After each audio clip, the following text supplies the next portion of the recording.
je voulais te poser juste une dernière question sur un point qui m'a vraiment beaucoup éclairé. Tu l'as évoqué au début, très rapidement. C'est quand tu parlais du stress.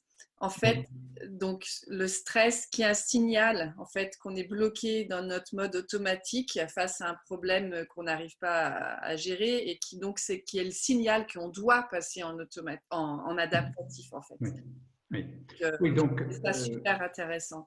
oui, c'est une des grandes, je dirais, c'est un des grands signaux que nous donne notre corps à notre intelligence si on veut bien la capter. Hein. Mhm. Lorsque nous stressons, lorsque nous stressons, qu'on soit énervé, agacé, qu'on ait peur, qu'on soit angoissé, qu'on soit démotivé, qu'on voit les choses en noir, on est dans le stress.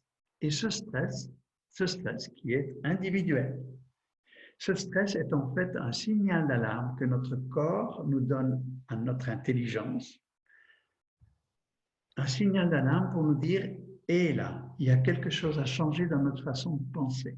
Mm. Et donc, lorsque on se pose pour se dire, tiens, là, j'ai une émotion de stress, parce qu'en général, on n'a pas été formé à reconnaître nos émotions. Hein. Quelqu'un qui s'énerve très fort, lorsque vous lui dites non, mais ne t'énerve pas, il va en général dire non, mais j'ai raison, ce que je te dis est tout à fait vrai. Et donc, il s'énerve encore plus avec la certitude d'avoir raison.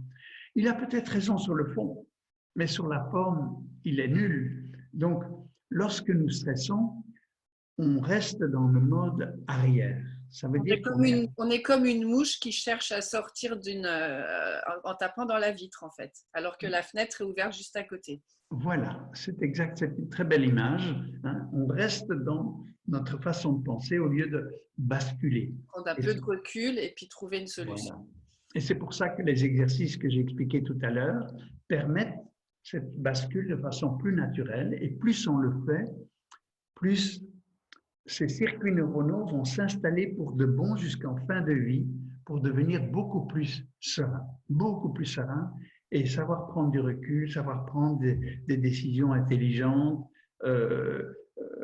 avoir des relations humaines beaucoup plus paisibles, intéressantes, riches, et c'est notre avenir qui en dépend. Ouais. Et donc là, c'est une fin magnifique parce qu'en fait, c'est qu'on est sans arrêt en perpétuel apprentissage et qu'il faut écouter nos émotions, écouter Voilà.